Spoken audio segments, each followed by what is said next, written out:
नमस्कार स्टूडेंट्स, आप सभी का स्वागत है अपने ऑनलाइन प्लेटफॉर्म फिजिक्स ड्रिंक्स में।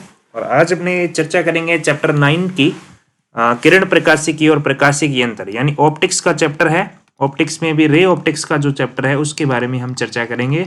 और रे ऑप्टिक्स से जितने क्वेश्चन आपके बनने वाले हैं बोर्ड के लायक वो अपनी परिचर्चा करेंगे। तो आपके टोटल ये 7 अंक का चैप्टर है। शुरू करते हैं पहले MCQ से, वस्तुनिष्ठ प्रश्न से।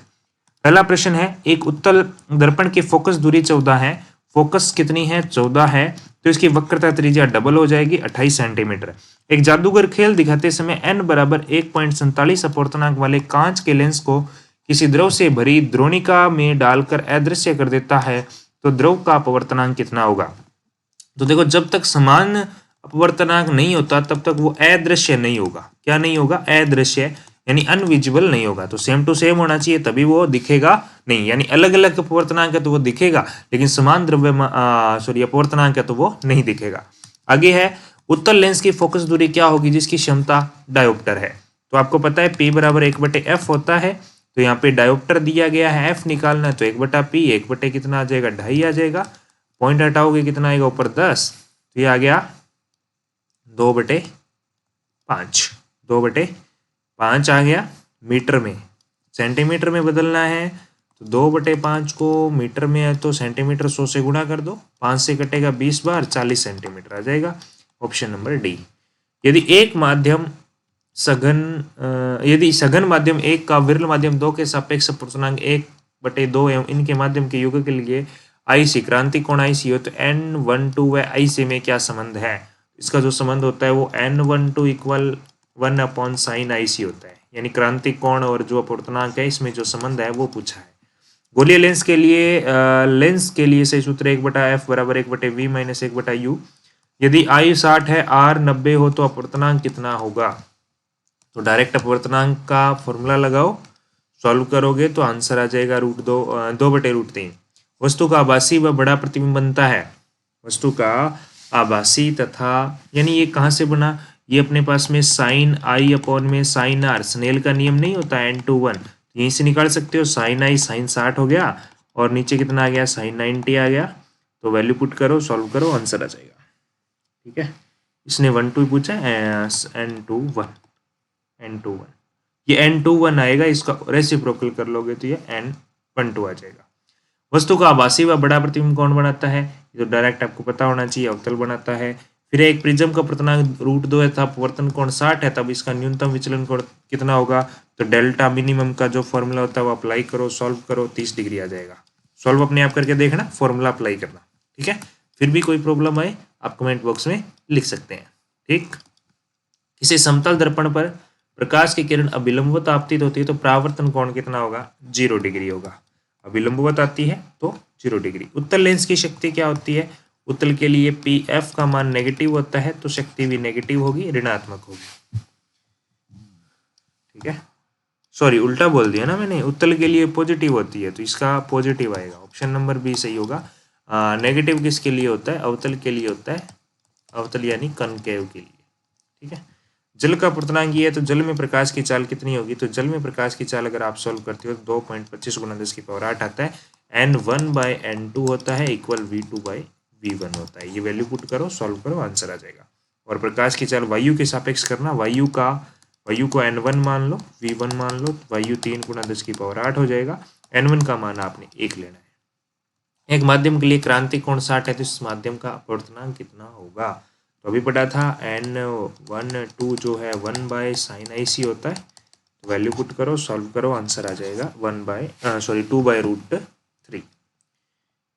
आगे आगे MCQ और भी हैं आपके, अच्छे से MCQ हैं सारे, आप सॉल्व करो। न्यूमेरिकल टाइप ही हैं सारे। 2 लेंस शक्ति +12 और -2 डायोप्टर है, एक साथ मिलाकर रखते हैं तो संयुक्त लेंस की क्षमता होगी 10 सेमी, सॉरी 10 सेमी नहीं, 10 डायोप्टर।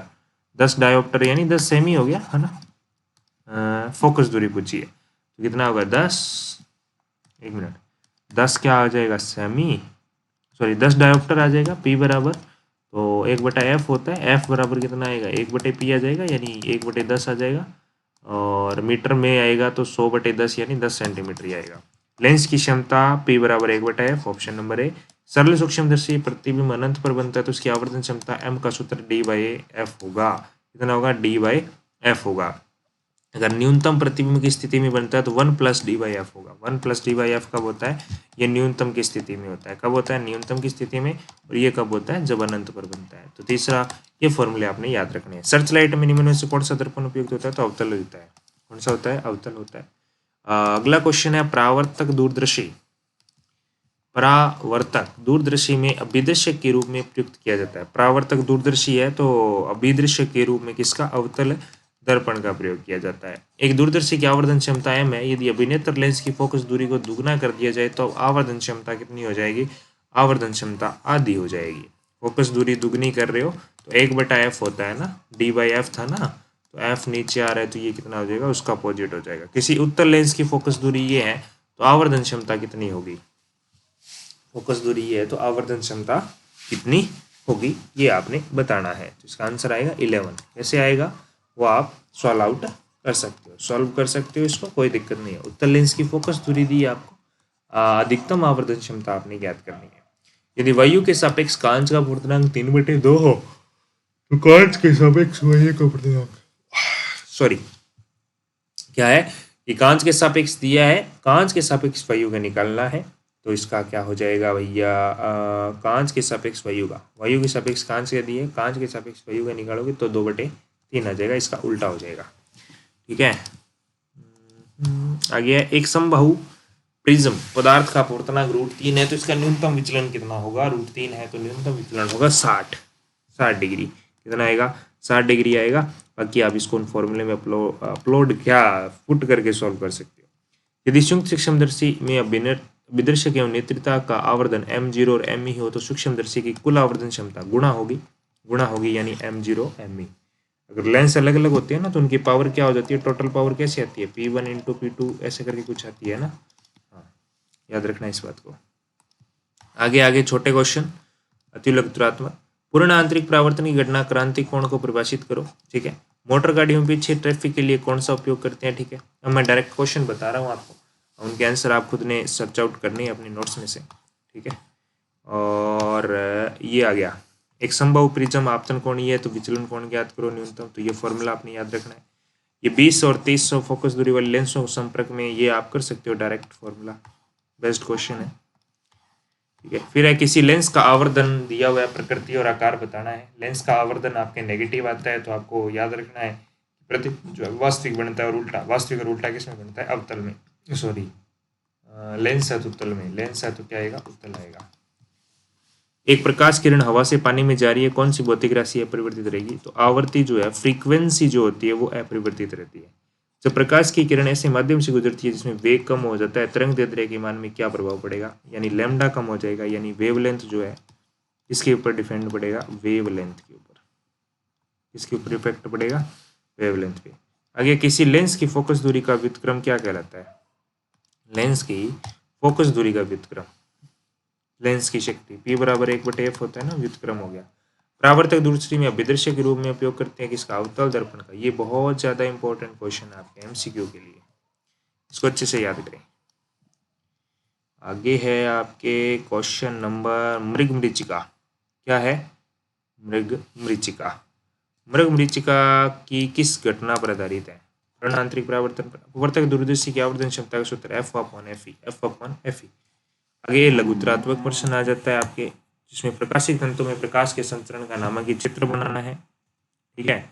जो चित्र आपका कुछ इस तरह से होता है, देखो उपयोग दे रखे हैं इसके। डायग्राम आई थिंक पीछे रह गया क्या? नहीं, डायग्राम यहाँ मिसिंग है ना। प्रकाशित तंतु बुक में देख सकते हो। ये आ गया आपके न्यूमेरिकल, अच्छे से इसको कर सकते हो 1/f वाला। फिर से एक न्यूमेरिकल है, लेंस सूत्र, दर्पण सूत्र, जो भी है। दर्पण वाला है तो दर्पण सूत्र लगेगा, डायरेक्ट सॉल्व हो जाएगा ये। फिर आपके वापस से ये तो वही न्यूमेरिकल आ गया। ये आपके एक और न्यूमेरिकल है। ठीक है। इसके अंदर वक्रता त्रिज्या ज्ञात करनी है तो 1/f यानी लेंस सूत्र जो है, लेंस मेकर सूत्र जिसको कहते हैं, लेंस मेकर सूत्र लगाना है। इसमें आपने याद रखना है कि एक फोकस दूरी ज्ञात करनी है तो रेडियस, जो पहली रेडियस होती है उसको क्या लेना होता है? पॉजिटिव लेना, सॉरी नेगेटिव लेना होता है। दूसरी रेडियस होती है उसको क्या लेना होता है? पॉजिटिव लेना होता है। इस चीज़ को थोड़ा सा आप अपने खोपड़े में सेट रखें। और ये अवतल के लिए लगभग क्वेश्चन आता है, सॉरी उत्तल के लिए क्वेश्चन आता है। ये आ गया न्यूमेरिकल नेक्स्ट, पीछे वाला जो न्यूमेरिकल था इंपॉर्टेंट न्यूमेरिकल है, इसको अच्छे से आप याद रखें, है ना। जो आपकी लेंथ होती है पाइप की वो एफ अपॉन में एफ ही होती है, एफ ओ प्लस में क्या होती है, एफ ओ होती है। ये चीज़ आपने याद रखनी है, नली की लंबाई जिसको बोलते हैं, ठीक है। ये हो गया 192 ये भी आप देख सकते हो, अच्छा है, दूरबीन के ऊपर क्वेश्चन है। आगे सामान्य कांच की तुलना में हीरे का काफ़ी पूर्णांक अधिक होता है, हीरा को तराशने के लिए इसमें कोई तथ्य का उपयोग होता है क्या? ये कोई क्वेश्चन वैसे तो आपके काम का नहीं है, लेकिन कोई दिक्कत वाली बात नहीं है, पढ़ सकते हो आप इसको। किसी छोटी दूरबीन की आवर्धन क्षमता 9, नीले की ट्यूब की लंबाई 100 सेंटीमीटर, दूरबीन की अभिदृश्यक तथा नेत्रिका की फोकस दूरी आपने ज्ञात करनी है। ये करने का कुछ तरीका भी आपको दे रखा है यहाँ पे, इसको आप देख सकते हो, ठीक है। ये लो अगला क्वेश्चन, छोटी दूरबीन वाला फिर से आ गया, और ये निबंधात्मक प्रश्न है। ये तीनों प्रश्न आपने अच्छे से करने हैं, तीनों के तीनों प्रश्न इंपॉर्टेंट है। 3 में से एक क्वेश्चन 101% आपके पेपर में छपेगा। बात क्लियर है, समझ गए क्या? कोई दिक्कत? अब वो हो सकता है कि वो सूक्ष्मदर्शी की जगह सरल दे दे, या सरल की जगह आपके सूक्ष्मदर्शी भी आ सकता है संयुक्त, या सरल सूक्ष्मदर्शी भी आ सकता है, या दूरदर्शी भी आ सकता है। तीनों में से कोई भी आ सकता है, अच्छे से पढ़ लें इसको। या एक आपके, ये तो गोलीय पृष्ठ का हो गया, एक आप लिख सकते हो लेंस मेकर सूत्र, लेंस मेकर सूत्र, ठीक है। ये हो गया आपके चैप्टर जो प्रकाशिकी है, इसके अंदर इतना ही है। बाकी अपने अगली वीडियो में बात करेंगे। तब तक के लिए बाय बाय, टेक केयर, मिलते हैं नई वीडियो में। धन्यवाद।